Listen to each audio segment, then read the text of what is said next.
Honorable Shri Kendra Sir, respected teachers, staff and my dear friends, a very good morning to all of you.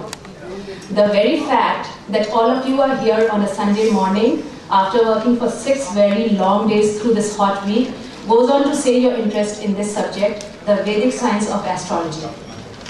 Today we, the Junior Most Research Group, stand here to bring to all of you our research paper on timing of marriage.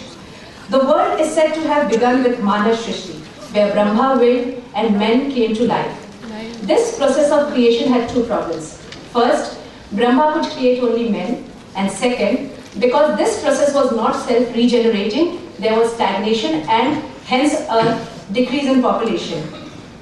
This led to the need for Mathun Shrishti, that is creation through sex. However, Brahma is said to have been at loss as to how to create a woman, so he approached Shiva. This story of Ardhanarishwar is going to be brought to you by Mr. Bhojwani.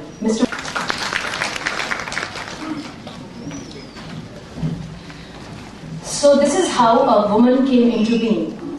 But for Mathun Shrishti to be successfully implemented, it was important for male and female to attract each other. Another problem? So Kamdev was approached. I would now request Ritu Manocha to come forward and narrate the story of Kamdev to all of you. Rati's mourning and prayers offered by the Devtas softened Shiva, who blessed Kamdev whereby he could enter all of us in form of Ananda. This led to the beginning of creation through sex and all the chaos that you evidence in this world now. In order to self-regulate the human race and to maintain sanity and sanctity of society, certain legal, moral and social codes were enforced. In ancient times, the great Hindu sages approximated average age of a human being to 100 years, and it was divided equally in 4 stages. Out of the 4, Grihastha ashram is one where an individual gets married, produces children and discharges his duty towards the society. This, therefore, is the most important from social point of view. During Vedic times, 8 types of marriages were prevalent in the Hindu society. Mrs. Rama Gupta will now come forward to explain in brief these 8 types of marriages. ये विवाह है ब्रह्म, देव, आश, प्रजापति, गांधर्व, आसुर, राक्षस और पिशाच। मैं सभी विवाह के बारे में संक्षिप्त में बताना चाहूंगी। ब्रह्म और जो हमारे आदिवासी लोग हैं वो राक्षस विवाह में विश्वास करते हैं, लेकिन आज के प्रचलन में अगर हम देखें तो गांधर्व और ब्रह्म 2 ही विवाह सबसे अधिक प्रचलित हैं। धन्यवाद। Friends, whatever the type of marriage, we will all agree that even today, marriage is considered a major event in an individual's life. In Western society, Christianity played a major role in holding forth for sacramental marriages. However, after the World War II, in 1960s, the institution of marriage started breaking up, especially in Europe and in the United States. People started living together and children were born out of wedlocks. Terms like single mom, unwed mother became common in these countries.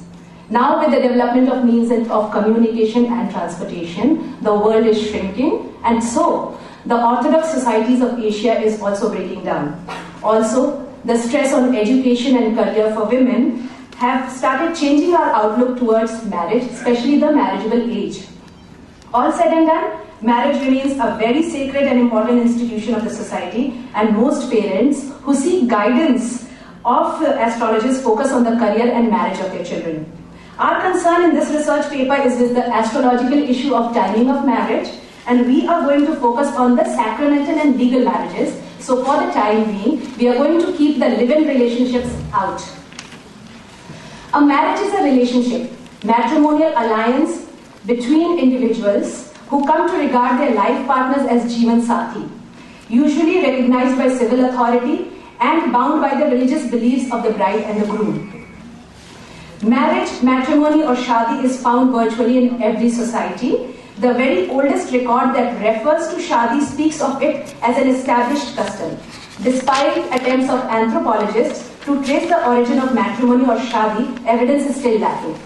We often say that someone somewhere is made for you as your Jeevan Sathi, life partner, And the day you come across your Jeevan Sathi, you feel that he or she is the one you have been waiting for. That is Jupiter doing its job. So this is timing of marriage. After all the stories of why and how marriages take place, let us now look at when this marriage will take place. This brings us to the parameter for timing of marriage. Our Guru Shri K.N. Rao Sir has, after several years of observation and elaborate study, divided these parameters into two broad categories, Dasha and Transit. In Dasha, we are going to consider the Vimshotri Dasha and the Char Dasha. Alankar children should not be ill at ease, because Char Dasha is a Gemini Dasha, which when you reach Acharya, you will read. So please hear it out, and once you reach Acharya, you will understand what we have been talking about. Let us understand the first parameter.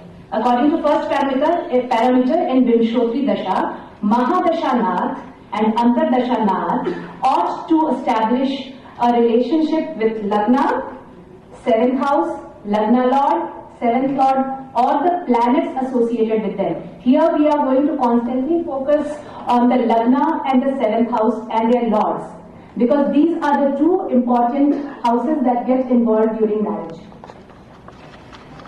And also friends, as our Guruji always insists, please keep checking the D9 chart along with D1 chart, because that is the Sukshma Kundli. D1 will be incomplete if you do not check your D9 simultaneously. The second parameter is based on Char Dasha, which is a Gemini Dasha, and in this Dasha, the Dasha is not of the planets but of the Rashis. Acharya students will understand this. Alankar students, just hear us out.